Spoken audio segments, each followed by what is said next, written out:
Iniciou na Rádio Gaúcha, no Edifício União. A gente vai contar toda essa trajetória do Renato, falar sobre palestras e outros assuntos com um dos grandes da comunicação do Rio Grande do Sul.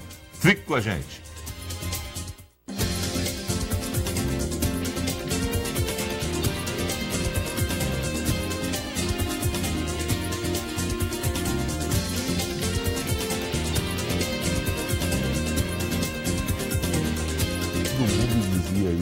Eu começo um programa aqui comecei o programa conversando com o Renato, contando para ele o seguinte, ele disse, essa tua voz, né?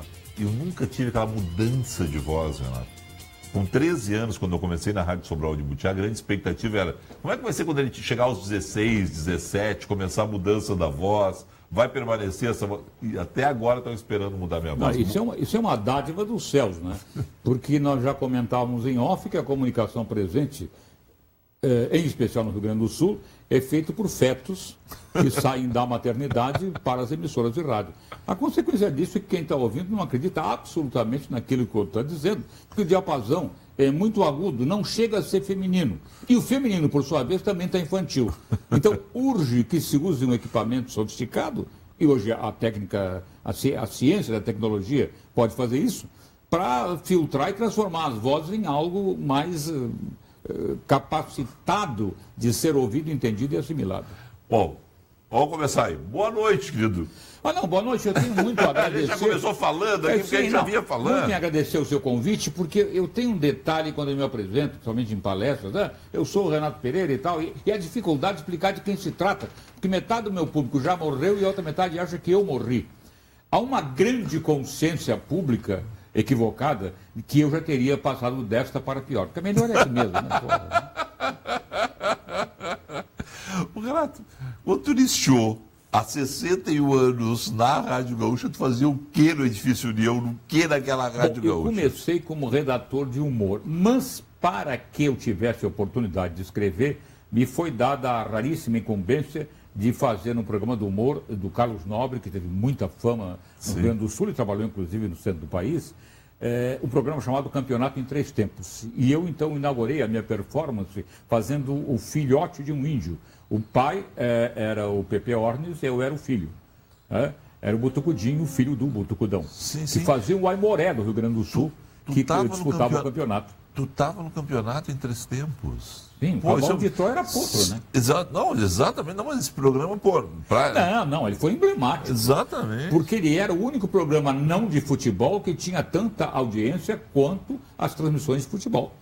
Pela paixão levada ao escárnio, que o Nobre fazia isso muito bem, né? O Nobre foi um dos grandes do humor brasileiro, né? Foi. O Nobre, não obstante a ter sido acusado injustamente de ter uma ponta no Oscarito, que eu não acho demérito, porque o Oscarito foi outro grande do humor nacional, o Nobre tinha o dom de criar em cima do que os outros tinham criado e fazer muito melhor que os outros faziam. Era fantástico. E ele, inclusive, conseguiu enaltecer tanto a cidade de Guaíba, através do Guaíba Só a Ponte, que era um cara que se manifestava de forma grandiloquente sobre a sua grande cidade, que era... Claro que na época a Guaíba era bem menos exponencial do que hoje, né? Sim. Mas ele foi um marco para todos aqueles que trabalhavam no humor. Na morte do Paulo Santana, teve muita gente que não gostou do que eu disse e escrevi, porque muita gente... O homem que me ensinou a ler a 0 hora de trás para frente. Não, quem ensinou a ler a 0 hora de trás para frente foi o Carlos Nobre, sem dúvida. A gente abria pela página de humor do Nobre, que era coisa escrachada, que era maravilhoso. Sem desfazer do talento do inesquecível Paulo Santana, quando houve a mudança, eu lembro dos leitores de 0 Hora, e eu, à época, trabalhava na 0 Hora, eu fazia uma coluna chamada Romance Policial, que era o escatológico da polícia, e as pessoas se queixavam muito. Meu Deus, mas por que não bota um humorista na última página? Era o hábito deles. Eu acho que o jornal fez muito bem em mudar para um cronista diferente. Sim. Porque a mudança tinha que ser radical. Claro. O Nobre seria inimitável. Não, exatamente. Porque todo mundo ia ficar comparando. Não, a página mudou do fulano para o ciclano era melhor. O gaúcho critica porque gosta de criticar. Eu nunca esqueço deles dizerem que as mulheres expostas na página do Nobre eram mulheres que ele havia copiado do Stanislau Ponte Preta. Não é verdade. Até as mulheres do Ponte Preta eram bem inferiores às do Nobre. Porque o Nobre, como todo gaúcho, tinha sexualidade mais aguçada. E, portanto, ele buscava nos arquivos mulheres bem mais sedutoras do que aquelas do Ponte Preta no Rio de Janeiro. Bom, você começou lá, então, redigindo para o Campeonato em 3 Tempos. O Nobre era a estrela do programa. E aí, na sequência... sequência, eu continuei redator e depois disso eu tive a grande coragem de migrar para São Paulo. Em São Paulo, eu trabalhei na que é hoje a TV Globo, que é a OVC, Organização Vitor Costa, onde escrevi um programa de humor chamado TV Se Te Agrada. Era dominical, no horário do Fantástico, e nós batimos grandes recordes de audiência, né? Foi uma época muito boa. Depois houve a Excelsior, deu aquela mosca azul da juventude, que depois se arrepende, e fomos todos para a TV Excelsior, que, claro, quebrou. Não com a nossa presença. Ela já estava. Mas o projeto era muito grande, né, para comportar. E a Excelsior era a predisposta à primeira estação que ia transmitir a cores. E, na verdade, quem se transmitiu foi aqui em Porto Alegre, a TV Difusora, a primeira emissora a transmitir exatamente a Festa da Uva a cores para o Brasil. Então, aquela época paulistana foi de grande aprendizado. Eu voltaria, 10 anos depois, estreando uma peça de teatro, uma comédia de one-man show, chamada, que hoje seria o stand-up comedy. Hoje é o stand-up, isso quer dizer. Que seria que foi a esposa com X, a comédia do orgasmo. A esposa com X. A comédia do orgasmo. Seria o quê? Era a história de um psiquiatra que resolvia as broncas de todos, menos a dele, né? Que a mulher não fornecia. Tanto que os caras me paravam na rua, naquela época fez um sucesso razoável. E aí, Renato, tudo bem? Já comeu a Leninha? A Leninha é o nome do personagem. E ele versava 2 horas sobre a impossibilidade de se ter as benesses da mulher amada. Psiquiatra com problemas, então... Sem problema não existe criatividade, né? Você parte da bronca. Renato, esse negócio do stand-up, todo mundo diz assim, novidade do stand-up. Tu fez stand-up. O Jô fazia stand-up. O Chico fazia stand-up. Chico foi o melhor stand-up. Isso na década de 70. O stand-up não é novo e tem algo que as pessoas não pensam. O stand-up é muito pobre. Porque se você não... Pois imagina uma entrevista sem entrevistador. Não há assunto que sobreviva. Porque a inquietação de quem nos vê, de quem nos ouve, está na pergunta e não na resposta. Eu posso responder qualquer bobagem, não tem a menor importância. A acuidade, o valor está na pergunta. Então o stand-up carece de escada. Escada em teatro é aquele cara que apoia. Você foi lá? Não, estava fechado. Mas o homem estava aberto, ele perdeu a chave. Esse bate e volta é que dá valor a uma piada sem graça. Um cara foi, não quis entrar porque tinha bronca lá, então disse que o outro perdeu a chave. Isso não... Mas no teatro, isso tem a força de levar para um epílogo. Se houverem, no mínimo, 2 a trocar ideia, né? Então o stand-up é pobre, lamentavelmente. Mas por que voltou com essa força toda agora? Em função da crise, que é um só no palco? Tem crise, não tem crise. É que o avanço da tecnologia de comunicação, todos os itens que envolvem o WhatsApp, o Face, etc., eles tornaram as pessoas menos pensantes e mais imediatistas. Com isso, a cultura baixou. Hoje você vê uma companhia de teatro que reúne mais de 3 elementos, ela vai ter mais gente no palco e na plateia. Mas no passado, não. No passado você tinha a companhia Tony, Shelley, Paulo Otran, que lotou teatro durante 3 anos, todos os dias, inclusive a folga de segundas. Eles não praticavam a folga porque tinha público exigindo que a peça fosse apresentada. Então, era um momento de muita riqueza, porque a tecnologia era pobre. E nessa condição, as pessoas liam mais, se inteiravam mais e tinham uma curiosidade atávica muito maior por todo tipo de arte. Hoje, quando escancarou a comunicação, a arte é, digamos assim, um produto de segundo consumo. O primeiro consumo é o relógio, o imediato, a hora. E relógio, aliás, ninguém usa mais, só os antigos. Nós dois só estamos. Sim, mas eu é por neurose, né? Para não perder a hora. E você por charme. Eu vou dizer o seguinte, eu não usava antes de fazer um programa aqui, mas aí o braço ficava muito longo, assim, aí eu achei que o relógio ficava... O braço voltei a usar o relógio. Nesses dias... Mas é gozado o seguinte, as pessoas com o relógio muitas vezes olham no celular na hora. Não, mas o celular é confirmação, o relógio pode atrasar, perder a pilha, gastar, o relógio não. Se gastar vai dar aviso, né? A minha filha dizendo um dia, não, aquela minha amiga, ela anda nua, como nua? Ela não usa bolsa. Uma mulher sem bolsa e uma mulher nua. Quando tu ia fazer os teus espetáculos semanais, como é que faz texto toda semana de humor, cara? Olha, você faz uma obra de arte por dia. Não, meu, só entrevista. Não. Se você decogravar aquilo que você gravou só no áudio e transpor isso para o palco, você terá uma peça por dia. E uma peça com vários personagens. Na hora que eu falei na OVC de São Paulo, todos aqueles mortos que estavam comigo e os que sobreviveram vão estar em cena. Então você está escrevendo um épico na hora que faz um programa longo como o seu e de qualidade. Se não for de qualidade, ninguém aguenta, muito menos quem apresenta. Isso é o grande truque da comunicação. Se o comunicador não se sente bem, o programa é ruim.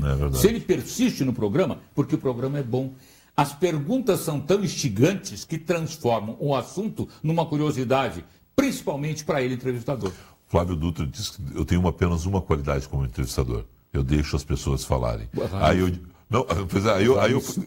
eu fui conversar com as pessoas, mas é verdade, os entrevistadores não deixam ninguém mais falar. Eu disse, mas se eu convido a pessoa, tem que ser educado. Isso aí nasce numa angústia de todos nós comunicadores, que temos de querer agradar. É impossível querer agradar. É possível agradar, só que não se fica sabendo. Da Excelsior, isso é década de 60, volta para Porto Alegre. Volto para Porto Alegre. Aí começava na TV Piratini alguns esgares de programação, no qual eu participei sem grandes resultados. Tipo o quê? O problema é o seguinte, ela já estava moribunda, né? Tá.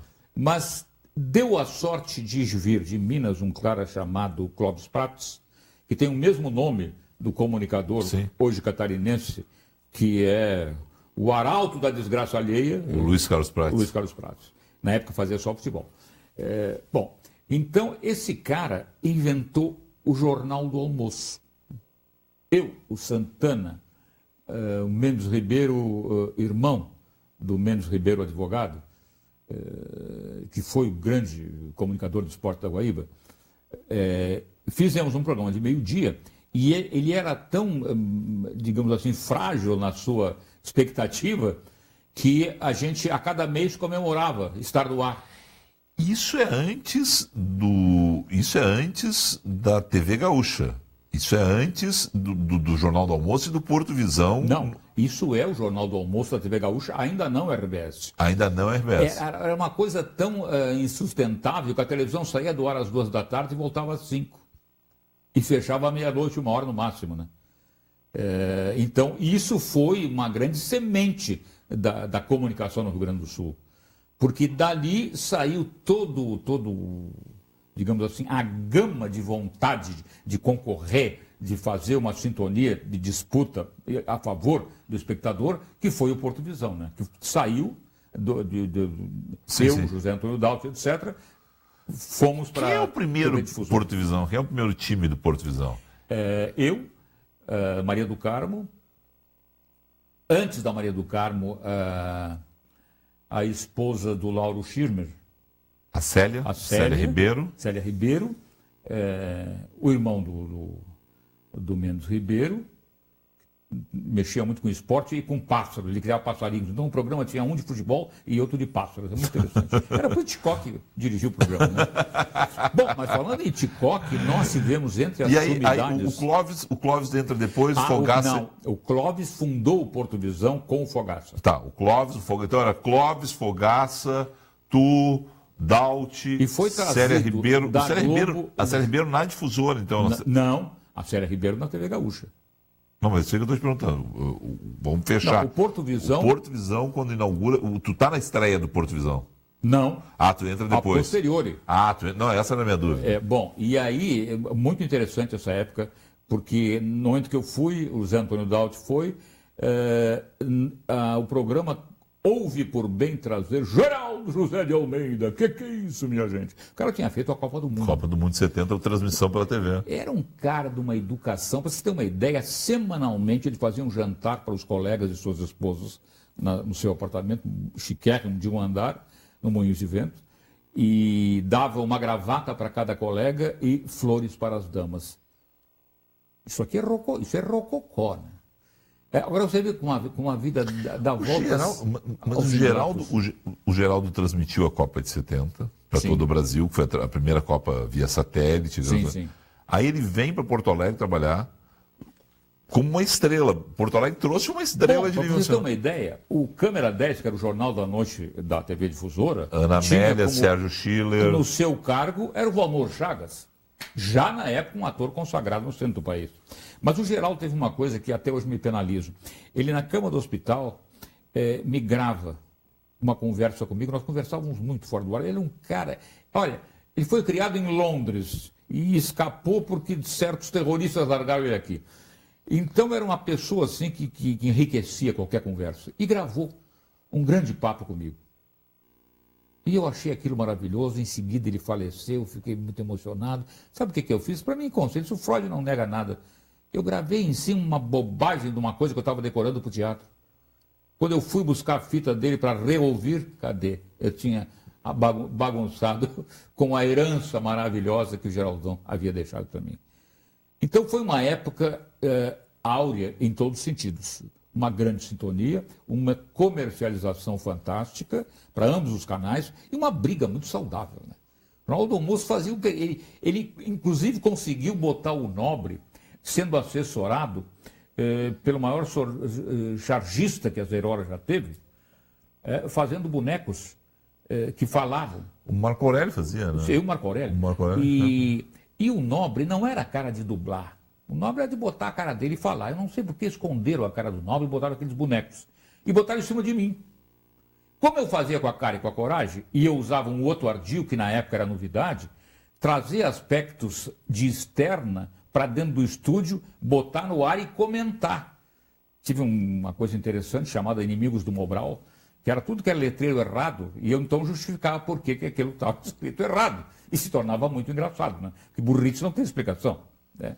E eu acho que o grande momento que eu tive foi um dia que eu fui preso. Né? No auge da ditadura... Que tu falou? Eu fui premiado, porque cadeia na época era ponto de honra. Né? Era uma medalha. Tu não tinha ido preso ainda na ditadura. Não, pelo amor de Deus. E não foi por razões políticas. Foi por razões ginecológicas galináceas. Um cara me liga. Ô, senhor Renato, eu tive a mão e tal, eu tenho uma galinha, que tudo bem, vai bem, a galinha não vai bem, eu tenho outra, mas essa aqui é interessante, ela tem 2 ovidutos. Eu não sou da área, amigo, só posso explicar do que se trata. É o seguinte, ela tem 2 saídas. Opa! Interessou. Peguei o motorista, fomos lá pro centro do cara e a galinha. Entrevistei o cara, papapá, como é que é a galinha. Você entrevistou o cara? Piolhos, agora vamos ao que interessa. E peguei a galinha do cara, levantei o rabo e disse... Close, por favor. Vocês estão vendo aqui a delícia de todo galo que se preze. Uma galinha com 2 entradas. Quando eu terminei o entradas, o sensor, que à época ficava junto ao switch, que é a mesa que coloca as imagens no ar, deu um tapa na alavanca e tirou a emissora do ar, não o programa. Bom, aí eu fui levado para a Polícia Federal. Isso na Gaúcha ou na Difusora? Na Difusora. Na Difusora. Na Difusora.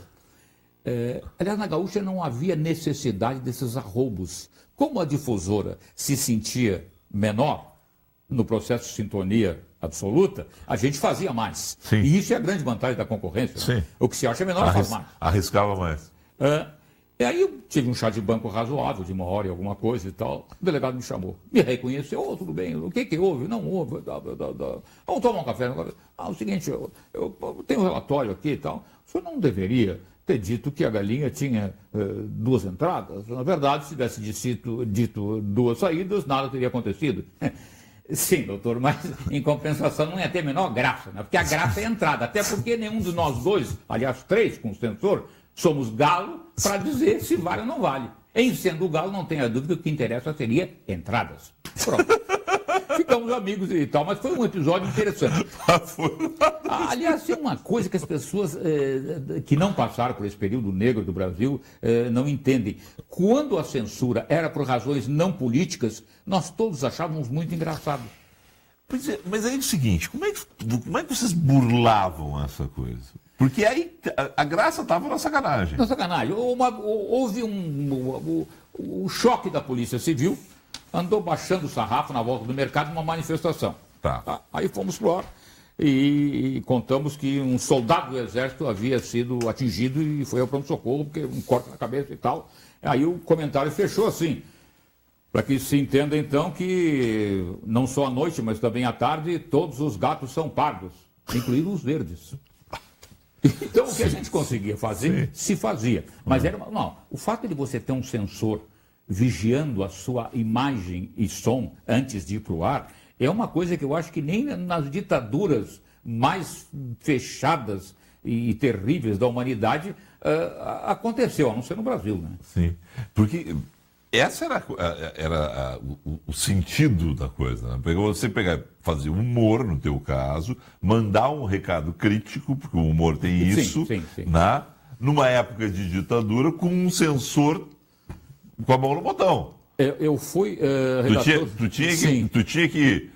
O sensor tinha que pensar, opa, isso aí foi uma piada, não foi? Como é que é? O sensor, por ser sensor e não por ser comunicador, às vezes se enrolava e deixava passar. Eu fui redator do Chico Anísio, 6 anos na TV Globo, e uma das piadas que eu acreditava que não ia passar, e passaram, foi que um coadjuvante dizia ao Chico, estive em Nova York, a cidade é maravilhosa, inclusive eu vi a Estátua da Liberdade. E o Chico, estátua do quê? E congelava a imagem. Sim. Isso passou. Vê só. Era tão férrea aquela apreensão do nosso trabalho, que os capítulos do Chico, que eram editados pelo Carlos Manga, cortando a fita e colando, não havia edição de tecnologia moderna, ele assistia todo o programa para depois dizer se cortava ou não cortava. Bom, eu cansei de ensaiar teatro com 6 pessoas na plateia. Eram 6 sensores, que faziam um favor em vir em 6, porque o normal era vir em 1. Imagina você falar 2 horas para um cara sozinho. Hoje é coach, né? Naquela época era tortura. E todo o espetáculo tinha que passar por isso. Até musical. Meu Deus. Aquela bandeira ali está meio para a esquerda, quem sabe você tira a bandeira. Tinha umas bobagens assim, né? Sim. Não, o Chico teve uma fantástica, no texto dele, né? Ó, Brasil tão lindo que o não sei o quê, beija e balança. Cortaram. Mas por quê? Beijou e balançou é sacanagem. Dito pelo censor, eu estava junto. Qual é o segredo da piada na TV? Esse início, meio e fim tem que ser muito rápido. É o seguinte, a piada é uma coisa facílima ou é impossível. Ela é fácil quando você entende que o pensamento do outro não é o seu. Nunca. Você pode estar com a mulher amada dizendo a coisa mais maravilhosa, ela está pensando em outra coisa, sempre. E você está ouvindo da mulher amada a maior declaração de amor, e você está pensando em outra coisa, sempre. Felizmente, nós homens, a outra coisa é o epílogo. Certo. As mulheres não. Elas estão pensando em uma gratificação maravilhosa entre seres, almas que se conjugam, etc, etc. Não precisa lavar, entendeu? E isso aí, essa diferença, faz com que o Drauzio Varela, que é um gênio, no meu modesto entender, diga que o casal ideal não vai morar em 2 casas separadas, mas em 2 planetas. Fim de semana o cara pega o foguete, vai lá visitar a amada ou vice-versa. É ele que diz isso. Nas tuas palestras, né? Porque ela se renova, mas continua com o mesmo título. Não, na verdade é o seguinte, o approach, a abordagem sobre o espectador é sempre a mesma, depende do problema dele. Por exemplo, você que é um grande comunicador, qual é a sua dificuldade quando o mau humor lhe assola? Será que amanhã vai ter programa? Será que essa emissora vai continuar com o brilho que ela tem? Será que eu... numa rádio que já tem uma posição bem fixada no mercado, vai continuar sendo o que é? Isso aí é que faz o indivíduo praticar a infelicidade. O bom humor é não aceitar nunca o primeiro pensamento. Digamos, será que essa emissora vai continuar como ela está, progredindo, crescendo e eu com ela? Se ela não crescer e progredir, sem mim, ela não sabe o que está perdendo. É o segundo pensamento. Sim. Em casa, com a esposa, será que ela ainda me ama? O problema não é ela, sou eu. Enquanto eu conseguir desfrutar do convívio, para mim está bom. Se acabar, aí eu vejo, mas eu não vou estar pressupondo que vou deixar de ser amado para adiantar o serviço. É como a ideia da morte. A ideia da morte é mal-humorada, a morte é bem-humorada. Porque ela é uma renovação. Em termos budistas, Budistas, se não houver a morte, a natureza para. Mas eu não estou afim disso aí. Não, deixa quieto. Deixa os budistas quietos lá. Tu também não está nem um pouco afim, né? Não. Aliás, o chegar na velhice significa não aceitar a ideia dela. Aos 79 anos, esse é o segredo de estar tão ativo, tão ligado, tão na verdade não tem segredo, o que tem é preparo. O nosso cérebro, o meu e o seu, que foram treinados para pensar a cada segundo uma novidade, que é esse o nosso cérebro, ele está pronto para enfrentar a longevidade como se fora novas novidades e não como se fora uma decadência. Você vai acordar com uma dor, opa, uma dor aqui é bom, sinal que eu estou vivo, se não doer nada que morreu. Então, está ótima essa dor aqui. Então, isso faz parte de uma vivência. Então, nós treinamos a vida inteira para chegar no epílogo com a melhor qualidade. O problema não é viver 100 anos, é viver bem, de preferência mais do que os 100 anos, né? Estou conversando com o Renato Pereira essa noite aqui no 21h30. Depois do intervalo, eu começo pela pergunta aquela que eu ia fazer e ele já puxou um outro assunto, que é a questão seguinte. Craque em falar em 2 minutos, mas ele faz palestras de 2 horas. Como é que faz para prender a atenção das pessoas 2 horas? Como é que faz para contar tantas histórias e ligar tantos assuntos assim? Renato Pereira é o meu convidado dessa noite do 21h30, que volta em instantes.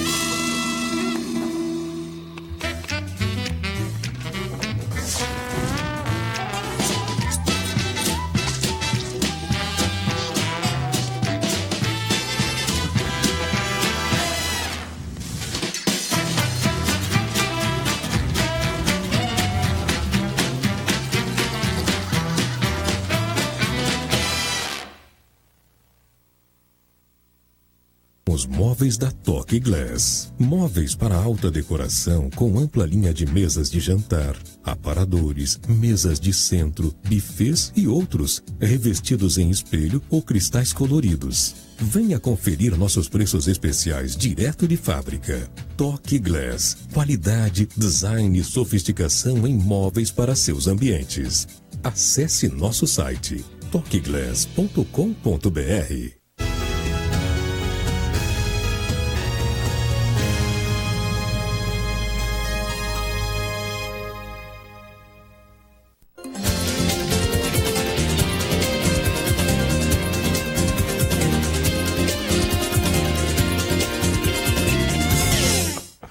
Eu volto rindo aqui pro Renato, assim, Felipe, se passa muito rápido, assim, mas se não for assim, a gente não prende a atenção do telespectador. Claro, eles não estão aqui para brincar, estão para nos ver, ué. Querido, como é que é prender a atenção 2 horas, palestra? Não, porque não é nem o show do stand-up. Tu evoluiu, hoje tu é um palestrante.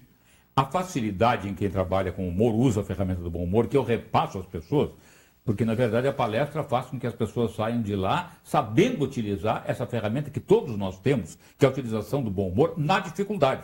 Se está tudo bem, ganhou a mega, pode chorar à vontade. Agora, enquanto não acertar os 6 números, e nem os 5, e nem os 4, pelo amor de Deus, há que utilizar a ferramenta para sobreviver. Qual é o processo do riso? Todo indivíduo que vai a uma palestra, ele acha que vai se cercar de todas as defesas para não assimilar o que o outro vem dizer. Por quê? Isso vem do tempo do colégio. Ninguém gosta de aula, isso é mentira. A gente vai para passar de ano. A gente não peca, não é porque o pecado não é bom, é para não ir para o inferno. Então isso vai na nossa bagagem, tá? Na nossa memória reativa, e quando somos adultos numa plateia, se não tiver um palestrante que tire essa porta de ferro que está na frente da nossa garagem, não conseguimos entrar e fazer o carrão do indivíduo, que é o carro bem-humorado, sair de lá. Eu uso a história do bom humor. Hoje o Brasil é um país mais politizado do que nunca. Quando houve a ditadura, todo mundo entendia de futebol, porque não havia outro assunto livre para se comentar. Então eram todos técnicos de futebol. Hoje são todos juízes. Você fala com qualquer cara da rua, Eles conhecem primeira instância, segunda instância, o Lula vai ser preso ou não vai ser preso. Todo esse processo jurídico que foi dado, felizmente, à transparência, tornou todos nós juristas. Quando você vai em palestra, você preferencialmente tem que tomar uma posição política, que deve ser da maioria, mesmo que você esteja errado. Isso é técnica, não tem a ver com filosofia, nem com muito menos ideologia. Milor disse uma coisa muito boa, né? Quando a ideologia fica velha, vai morar no Brasil. Espetacular. Milor é imortal. Espetacular. Bom, espetacular. então, eu começo dizendo, olha, você sabe que Brasília é uma cidade fantástica, a capital federal, a gente só fala em política, mas não, uma cidade que tem um urbanismo fantástico, muito bem desenhado. O Niemeyer jamais conseguiria se superar, mas a prefeitura de Brasília, como é o centro do país, deixa a desejar, porque ninguém vai dar bola ao prefeito, todo mundo quer as esferas maiores. Com isso, a limpeza urbana deixa a desejar e nós temos a maior quantidade de ratos per capita do mundo em Brasília. Sabendo disso, a prefeitura abriu uma licitação e eis que se não quando um francês biólogo resolveu se interessar pelo assunto, disse não, realmente eu posso fazer um rato bem pequenininho, quanto menor o rato, melhor será o resultado. Eu largo uns ratos pequenininhos no meio da ratazana, eles não entendem aquele bichinho pequenininho parecido com eles, só que em miniatura e desaparece. Sim, quanto é que custa? $50 mil, melhor fazer em euro, 45 euros. Arrumaram o dinheiro, pagaram o cara, ele fez os ratinhos, logo não ficou um rato para contar a história da Brasília inteira. Só que onde tem muito rato, sobra gato, né? Porque até então eram os gatos a solução. E Brasília ficou uma cidade que sobrava gato e gato reproduz pior do que rato. Aí chamaram o cara, olha lá, prefeitura tem um problema, agora o pessoal se queixando, tem rato para tudo que é lado, pô, agora ficaram os gatos. Como é que eu faço para acabar com os gatos? Bom, o gato é um bicho maior, para fazer pequenininho, e ele diz aí, desaparecer, eu vou precisar, digamos, 120 mil euros. Aí arrumaram uma verbinha federal e tal. Né? Alguém levou 10% da verbinha, sempre, obviamente. No Brasil, você vai estar na Tailândia, na Austrália, largaram o gatinho ali e tal, distribuíram os dividendos todos, sumiram os gatos. Aí, um cara de uma ONG lá teve uma ideia, eu estive pensando lá, eu sei que eu tenho um apoio da esquerda, até vem um dinheiro de Cuba, mas eles não têm dinheiro, eles vão mandar só promessa, mas eu consegui com o prefeito, depois eu consegui alguma coisa com o governo federal, tem uns caras da esquerda que a Dilma esqueceu, eles vão arrumar a grana para mim. Sim, assim, o que é que o senhor precisa que faça agora? Interessa o preço. Não dá para fazer um político desse tamanho? Nesse momento, quem está na plateia ri. Quando eu rio, eu entro com conteúdo. Quantas vezes você pensou hoje em pensar de novo aquilo que tinha pensado?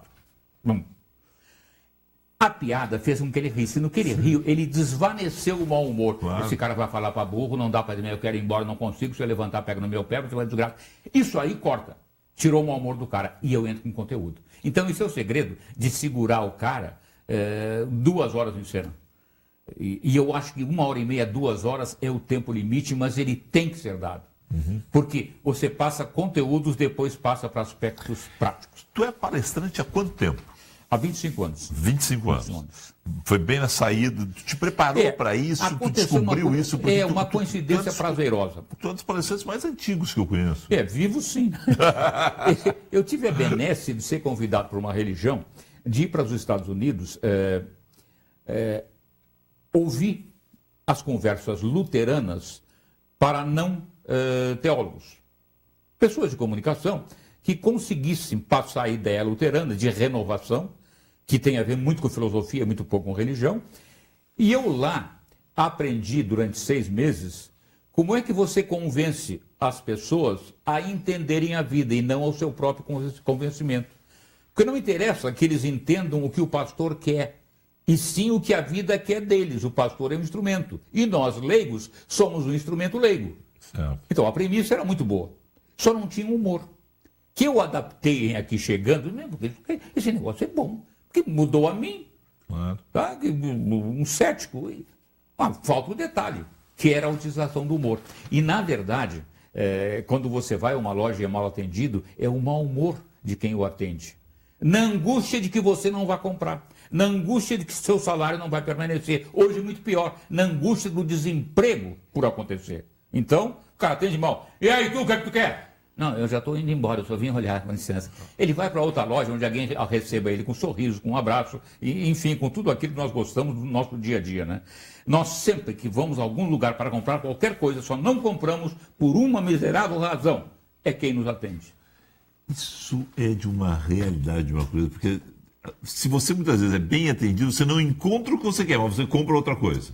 É o terceiro item. Né? Você compra uma coisa, porque o cara te atendeu tão bem, a pessoa te atendeu tão bem que tu disse, mas para um pouquinho, dá para levar? Dá para levar, então vou levar isso aqui. A compra quantificada que se tem, estatisticamente, com maior volume, é a de farmácia. Você vai comprar um medicamento e alguém te propõe algo pós-barba, você compra. Porque se eu vou fazer barba, eu estou vivo ainda. Porque o medicamento denuncia que eu estou doente. Sim. E, no entanto, eu estou numa farmácia de São Paulo, pedi band-aid para o cara, ele me trouxe um band-aid. Bom, band-aid, sabidamente, é uma coisa que o primeiro cai no chão, o terceiro enrosca, o quarto você joga fora, o quinto você diz um palavrão e pelo sexto band-aid você deve acertar o dedo. E o cara me trouxe um band-aid. Ora, o fato de eu pedir band-aid não quer dizer que seja um, né? Se eu sou quem atende, eu trazia uma caixa de 200 band-aid e já um líquido que tem, o band-aid líquido, se o senhor não acertar, bota aqui, porque bactéria é um perigo. Eu criei o mau humor no bom humor. Leva tudo para sobreviver que a bactéria te pega. Pronto, isso é bom humor. Me diga o seguinte, só em cima, já que falamos de farmácia, Lá Chegaremos, o que é Lá Chegaremos? O Lá Chegaremos é um projeto que eu estou tentando, engatinhando fazer para o YouTube, que é o atendimento à longevidade. Por que lá chegaremos? Porque todos nós temos a vã expectativa de chegar ao maior tempo possível de existência. O Lá Chegaremos é trabalhar com pessoas que tenham vontade de ultrapassar os 100 anos. Esse é o Lá Chegaremos. E como é que é esse projeto no YouTube? Que você, é o seguinte, eu entrevisto pessoas que sabem mais do que eu, e que não é difícil. Um geriatra, uma psicóloga, uma professora de dança, enfim, todos aqueles que têm uma relação com uma atividade laboral que transforme a vida do idoso num jovem sem vergonha. E a geriatria está muito ligada hoje à sexologia. As pessoas não se dão conta, porque há um tabu ainda de que o velho ele não está apto para exercícios outros, que não o do pijama. Ele está, inclusive, no tirar o pijama. E o velho de hoje, ele não é velho se ele tiver todos os exercícios físicos, biológicos que o ser humano adulto tem. Então, trabalhar isso na maneira de pensar, na maneira de conversar com a sua companheira e ela com o seu companheiro, mudam completamente o panorama de uma vida. Eu me lembro quando a Pfizer lançou o Viagra, eu acho que eu já contei isso no ar aqui, mas se não contei aqui, já contei no rádio, o Santana escreveu aquela coluna, eu tomei Viagra. Sim, eu lembro disso, perfeitamente. E a Pfizer mandou para ele uma caixa, mas uma caixa de Viagra. E ele saiu distribuindo na Zero Hora. Eu trabalhava na TV Com nessa época, tinha um estúdio dentro da Zero Hora. E o Santana me entregou e disse, não precisa esse. Se não precisou, vai precisar. E vou te dizer o seguinte, esta pílula aqui, como foi lá atrás a pílula feminina, né, a anticoncepcional, é a nossa revolução. É a nossa revolução. Na verdade, foi uma revolução capenga, porque para as mulheres nada foi inventado. Mas ele dizia o masculino mesmo, né? Nossa de longevidade. Por orientação do meu urologista, já há muito tempo, não escondo isso, não. Eu passei a usar um medicamento que poucos usam, porque o homem é medroso, por excelência. A mulher é uma valente, é uma corajosa. A mulher é uma heroína, por existir, independente da ação. Nós somos covardes, independente da não ação ou da ação. Esse medicamento eu conto de público porque é revolucionário, e é tão revolucionário que fez que o laboratório Pfizer comprasse a Rapjon, que era detentor da forma. Chama-se Caverjet. Não dá para esquecer. Caver vem de caverna, de vaso cavernoso. E jet, lá vai ele. Então, o Caverjet, qual é o drama do Caverjet? É de aplicar. Aí já começa. Mas é de aplicar onde? Lá. Como lá? E o cara já sai da sala. Sim. Bom, vai dando medo. Acontece o seguinte: a peça peniana, digamos assim, tem dois lados e você pode aplicar em qualquer um dos lados. Ali nós temos vasos cavernosos. O que ocorre? Eles se abrem para encher de sangue e retém o sangue que ali está. Portanto, ele funciona como um potencializador peniano sem colateral nenhum. Porque o Viagra é vasodilatador. Sim. Sem sofrer depois os danos de um processo do laboratório Pfizer, há estudos que dizem que toda a vasodilatação geral pode levar, quem sabe por que não, um derrame, um AVC. E a dilatação localizada não tem nenhum mal feito. E mais um detalhe, né? É o único dos ejetáveis, entre aspas, masculinos, que não precisa de libido. A Viagra, você toma o Viagra, vai assistir um filme, não acontece nada, botou dinheiro fora. Você vai ficar com dor de cabeça e nariz vermelho, só. Certo. Agora o outro não. Inclusive é bom para negócios, né? Você pode transar com a sogra, que tem umas terrinhas e tal, para deixar para você. E a grande piada é que um amigo meu disse, não, eu tô com um problema sério com esse tal de cabernet. Pô, me deu um sangramento nasal, mas não pode, não é sistêmico, não, é que bateu no nariz, quase quebrou. É muito... Não é piada, é verdade. O urologista pergunta, e como é que isso não se tem tanta prática? Isso quando eu viajo, quero comprar em farmácia fora daqui e tal. Nos Estados Unidos todos têm, mas aqui não. Raras farmácias que tem, dizem que quem tem, eu vou lá, o cara providencia e tal, e acaba me entregando, mas não é fácil de encontrar porque o farmacista não compra. Porque não há uma demanda contínua. Sim. E aí eu perguntei... Só quer dizer que não é merchandising, viu? Não é merchandising. O laboratório continua da Pfizer. Os dois são da Pfizer. É bom, então não adianta nada. Pois mas eu acho que o Rapid perdeu um grande negócio ao vender a fórmula. Mas a Pfizer é hoje seguramente o maior laboratório do mundo, né? Ilha, Sandoz e a Bayer são donos do mercado. Muito bem. Então o médico disse, olha, Renato, o caso é o seguinte, é que as pessoas às vezes não têm o cognitivo que a maioria tem. Vocês comunicadores têm um cognitivo muito mais rápido. Tem cara que tem retardo mental, nesse particular. Tanto que o paciente chegou aqui, doutor, eu gostei daquele seu remédio aplicar que o senhor falou, só nos homens que tenha medo e tal, mas eu acho que não funcionou. Como não funcionou? Não sei, eu acho que foi o rapaz da farmácia que não soube aplicar. O cara levou o equipamento até a farmácia para aplicar lá. Olha, pega um engarrafamento de trânsito, não vai fazer efeito. Pronto, até chegar em casa, deu. Não, mas foi só para exemplificar, não é aula de química. É para exemplificar que a velhice acabou, né? Exato. Não, eu acho que isso ficou bem... Voltar ao início, com 17 anos, antes de entrar na Gaúcha, antes de escrever o campeonato em 3 tempos, tu era assim? Tu era esse piadista? Sempre. Tu era o cara da turma que contava as piadas, que lembrava as piadas? Não, eu sempre fui metido. Como é que é isso, assim? Isso nasce com você. O meu neto, que deve ter o meu genes, disse para mim ontem que tinha uma prova cabeluda. Quantos anos ele tem? Que tem 6 anos. 6 anos. Que tinha que decorar 30 páginas. Eu digo, e daí, cara? Se não der, eu vou ficar doente. Com 6 anos, o cara tem uma saída brilhante dessas, fica doente. Depois estuda para a prova, até recuperar, vai lá e faz a prova e passa. Esse é um menino burro e entrar em pânico. Pô, não posso fazer a prova porque eu não sei. Tá? Ou é pior, professor, eu não sei. Nunca diga não sei nunca sobre nada. Por quê? Porque você não sabe nada, só está mentindo com qualidade. O piadista Renato Pereira, ele inicia aos 6 anos? Tu já tinha esse... Sim. Tu já era aquela criança que chamava a atenção de toda a família, que encantava e que... Onde nasce isso? A grande curiosidade. Como é que você se torna um praticante do uso da ferramenta do bom humor? Medo. A nossa timidez, eu e de todos que trabalham com essa ferramenta do bom humor, tá? O medo de não ser aceito, que é a timidez, nada a ver com a falsa timidez. Né? A falsa timidez é a vaidade oculta. Você é o maior entrevistador com o qual eu já tive a honra de contactar e ser entrevistado. Olha que bobagem, eu apenas faço o que posso. Isso é a vaidade oculta. Né? Não, a timidez. O cara que tem medo de não ser amado. Profundo medo de não ser amado. Então ele começa a criar pequenas aceitações a partir da performance. E quando ele vê, isso funciona. E quando funciona, é altamente gratificante. Então ele fica muito feliz com o sorriso do outro, independente do que está em volta. Então ele não conta a piada para a turma, ele conta para o mais inteligente da turma. Porque esse riu, os outros vão atrás e riem também. Eu tenho que acelerar algumas questões aqui. Eu tinha 2 anotações que eram ligadas ainda ao lá chegaremos. A questão de você falar da memória oca, Sim. E uma outra questão que eu não quero deixar de te falar, que o gaúcho fala mal dele mesmo. A gente está fazendo muito atualmente a figura do caranguejo, né? De puxar para baixo. Exatamente. Mas o gaúcho fala mal é dele mesmo também. Nós temos um problema, eu acho que é de colonização. Os hispânicos que aqui se implantaram são muito depressivos. Né?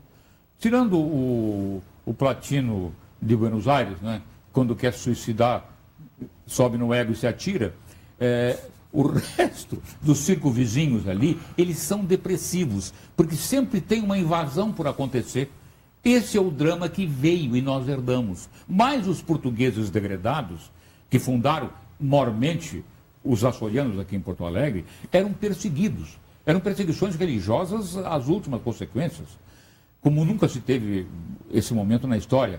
E isso criou uma miscigenação de pessoas para baixo. O que nos salva são os italianos, os alemães, enfim, a rica miscigenação racial que compõe o Rio Grande do Sul, que faz com que o humor ande apesar da aspereza de pensamento daqueles mais radicais.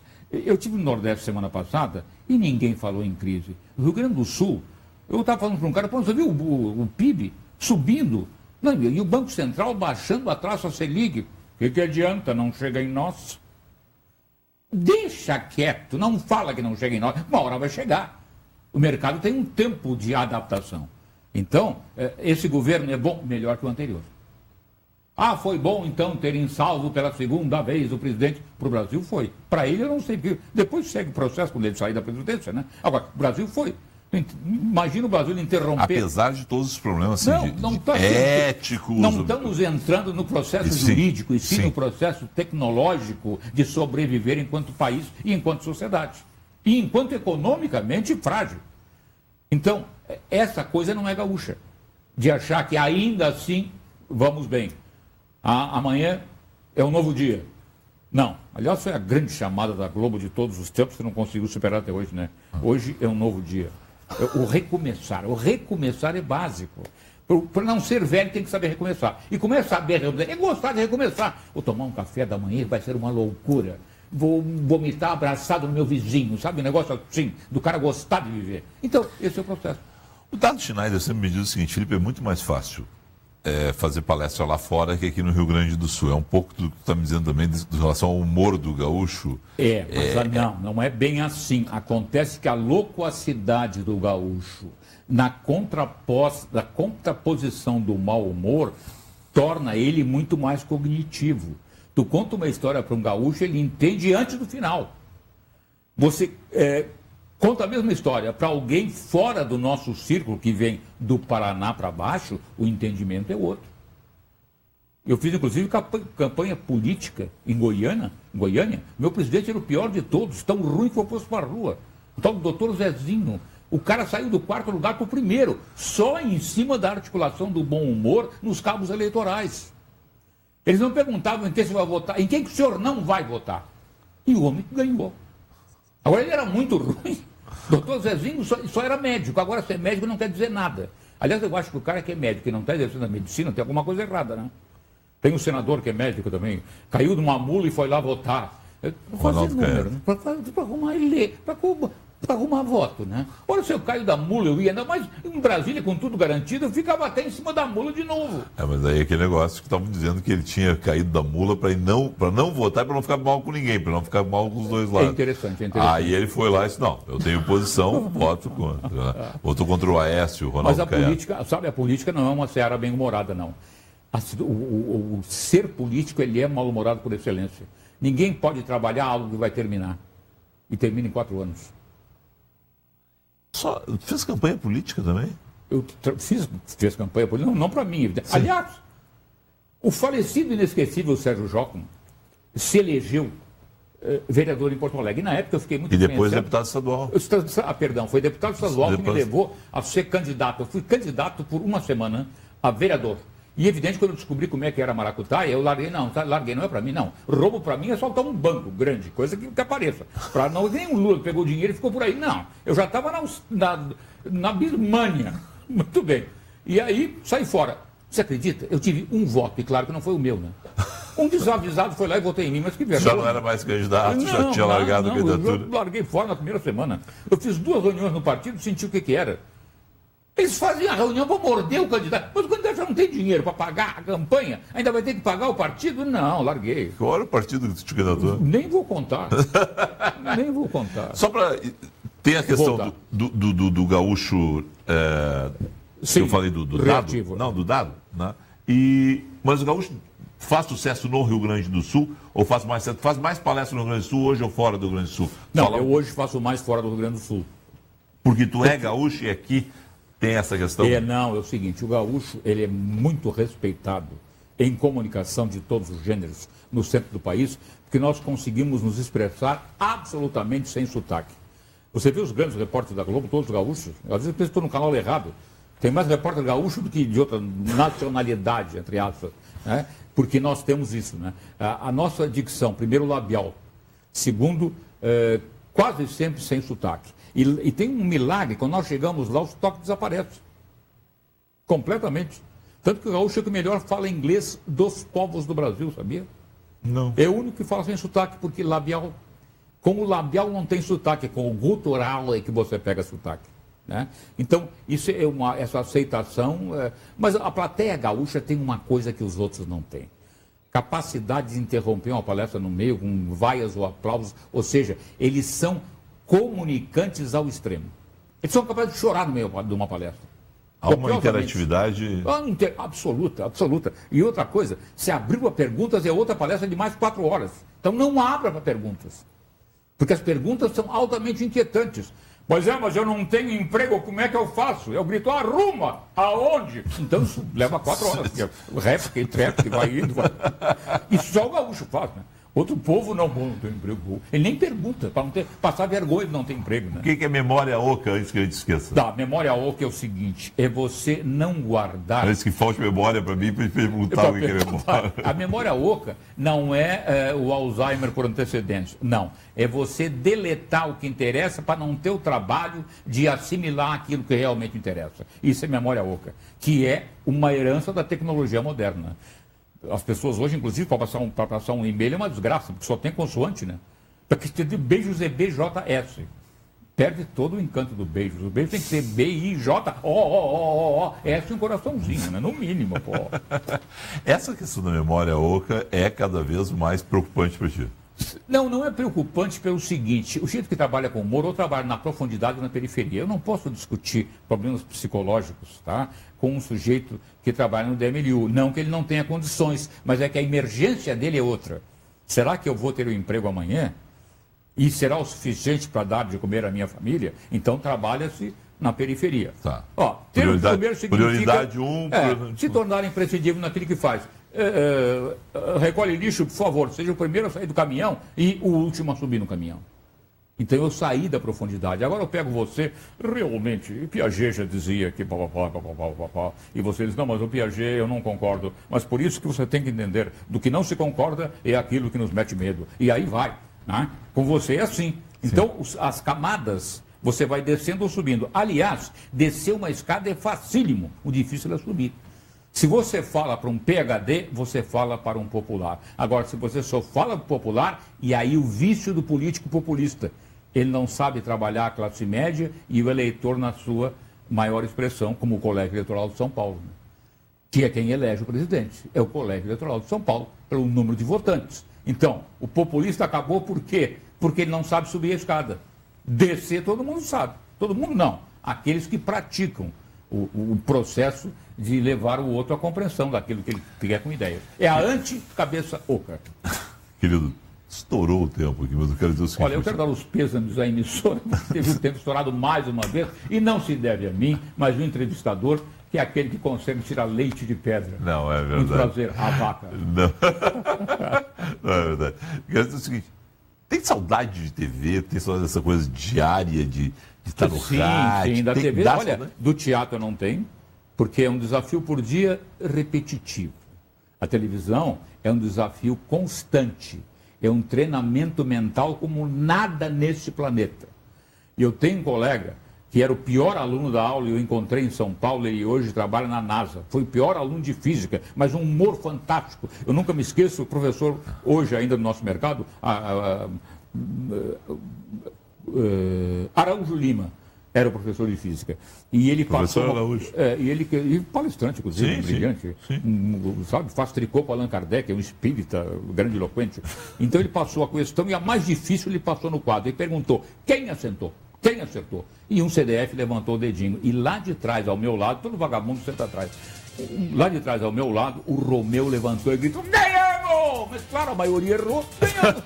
Esse cara hoje é físico da NASA. Pode. E tirava notas baixíssimas. Não.